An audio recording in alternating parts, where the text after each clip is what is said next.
தந்தை, மைந்தன், தூய ஆவியின் நாமத்தினால் நாம் அனைவருக்கும் கிருபையும் சமாதானம் உண்டாவதாக. ஆமென். இந்த சந்தோஷமான ஜெப தியான வேலையில வந்திருக்கிறவங்களை கடவுள் ஆசீர்வதிப்பாராக. இன்றைக்கு எப்படி வேணும்னாலும் நம்ம வாழலாம், என்ன வேண்டும்னாலும் நம்ம செய்யலாம். நம்ம யாரு கேட்க போறாங்க, நம்ம யாரு என்ன சொல்ல போறாங்கோ என்ற சிந்தனை என்ன பண்றாங்க. இன்றைக்கு அதிகமான பாவங்கள் நடக்கக்கூடிய காலமாக இருக்கிறது.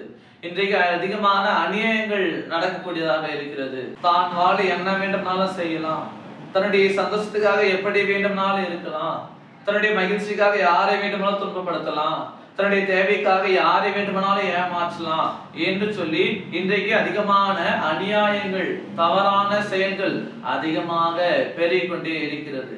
இதற்கு காரணம் கடவுள் பயம் இல்லாத ஒரு சூழ்நிலை. அப்போ இப்படிப்பட்ட இந்த சூழ்நிலையில நாம இயேசுவால் அழைக்கப்பட்ட, இயேசுவால் மீட்கப்பட்ட, இயேசுவால் மன்னிக்கப்பட்ட நாம எப்படி இருக்க வேண்டும், நம்முடைய வாழ்வு எப்படி இருக்க வேண்டும், நம்முடைய வாழ்வு கடவுளுக்குள்ளா இருக்க வேண்டும், நாம கடவுளுக்கு நாம பயந்திருக்க வேண்டும், கடவுளுக்கு ஏற்ற ஜீவித்து நம்ம ஜீவிக்க வேண்டும். கடவுள் என்னை பார்த்து கொண்டிருக்கிறார், என்னுடைய செயல்பாடுகள், என்னுடைய நினைவுகள், என்னுடைய வாழ்க்கை முறை எல்லாவற்றையும் கடவுள் பார்த்து கொண்டிருக்கிறார் என்ற சிந்தனை நாம் இருக்க வேண்டும். ஏனென்றால் நம்முடைய கடவுள் நம்மை காண்கிற கடவுள், நம்மை அறிந்திருக்கிற கடவுள். மனிதன் முகத்தை பார்ப்பான், கடவுள் சிலர் நம்முடைய இருதயத்தை ஆராய்ந்து அறிந்திருக்கிறார். நம்ம எந்த இடத்துல இருந்தாலும், எப்படிப்பட்ட நிலையில இருந்தாலும், என்ன செய்து கொண்டிருந்தாலும், என்ன யோசனை செய்திருந்தாலும் கடவுள் நம்மை அறிந்தவராக இருக்கிறார். யோனாவை நினைவே அனுப்புறாரு. ஆனா யோனா என்ன பண்றான், நினைவே போகாம வேறு திசையா போறான். அவன் கடவுளை அறிந்து என்ன பண்றாரு, அவனை மீண்டுமாக கடல் கொந்தளிப்பின் வழியாக, மீனின் வழியாக அவனை நினைவே கொண்டு போறாரு. அவ கடவுள் நம்மை அறிந்திருக்கிறாரு, நம்மை காண்கிறார், நம்மை நடத்துகிறார். அவருடைய பார்வைக்கு மறைவானது ஒன்றுமே இல்லை. அவருடைய பார்வைக்கு மறைவாக நம்ம எங்கும் போக முடியாது. அவருடைய பார்வைக்கு மறைவாக நம்மளால எதுவும் செய்ய முடியாது.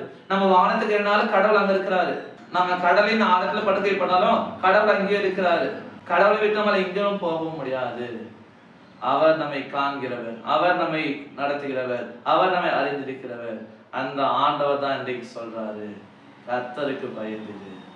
நம்ம கடவுளுக்கு பயந்து நடப்போம், நம்ம கடவுளுக்கு ஏற்ற ஜீவித்தை நம்ம ஜீவிப்போம். பாருங்க, ஏசு ஆண்டவர் கூட வனாந்தரத்துல அவர் 40 நாள் உபவாசமா இருக்கும் போது, அது முடியும் போது பிசாசு அவன் சோதிக்கிறான். ஆனால் ஆண்டவரோ அவனுக்கு சம்மதியாமல், அவருடைய வார்த்தைக்கு கீழ்ப்படியாமல் கடவுளுக்கு பயந்தவராக, கர்த்தருடைய வார்த்தையில் நினைத்திருந்தாரு, கடவுளுக்கு பயந்தவராக கடவுளை மட்டுமே சேவித்தாரு, கடவுளுக்கு பயந்தவராக அவரை சோதித்து பார்க்காமல் இருந்தாரு.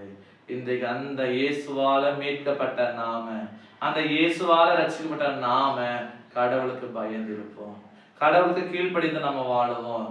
வேதம் இப்படியாக சொல்கிறது.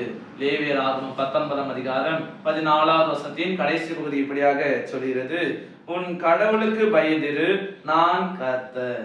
ஆம் என கண்பானே, நம்முடைய கடவுளுக்கு நம்ம பயந்திருப்போம், நம்முடைய கடவுளுக்கு நாம் கீழ்ப்படிந்திருப்போம், நம் கடவுளுக்குள்ளாக நம்ம வாழுவோம். கடவுள் நம்மை ஆஸ்வதிப்பார், கடவுள் நம்மை பாதுகாப்பார், கடவுள் நம்மோடு இருக்கிறார், கடவுள் நம்மை காண்கிறார். இந்த விசுவாசத்தோடு நாம் தொடர்ந்து வாழ தூய ஆவியானவர் நம்மை பலப்படுத்தி வளர்த்தி காப்பாராக. ஆமென். எல்லாவற்றுக்கும் மேலான தெய்வீக சமாதானம் உங்கள் இருதயங்களையும் சிந்தனைகளையும் கிறிஸ்து இயேசுவுக்குள் காத்துக் கொள்வாராக. ஆமென். யாவரும் கண்களை மூடி நாம் ஜெபிப்போம். எங்களை காண்கிற அன்புள்ளம் கொண்ட பிதாவே, இந்த ஆசீர்வாதமான வேலைக்காக நாங்கள் நன்றி படைக்கிறோம். நீ நித்தமும் எங்களுடைய வாழ்வை காண்கிறீர், என்னுடைய செயல்களை அறிந்திருக்கிறீர், நம்முடைய யோசனைகளை நீ தெரிந்திருக்கிறீர். அப்படியாக நாங்கள் பாவம் செய்யாதபடிக்கு உங்களுடைய பிள்ளைகளாக வாழ்வதற்கு நீர் எங்களை பாதுகாக்கிறீர். அதற்காக நாங்கள் நன்றி படைக்கிறோம். இனி வரக்கூடிய காலங்களில் கூட நாங்கள் உமக்கு பயந்து, உமக்கு கீழ்ப்படிந்து, உமக்குள்ளாக உமக்கு ஏற்ற நல்லதொரு வாழ்வை நாங்கள் வாழ்வதற்கு இறைவன் தாமே எங்களை உதவி செய்ய வேண்டுமாய் கூட நாங்கள் ஜெபிக்கிறோம்.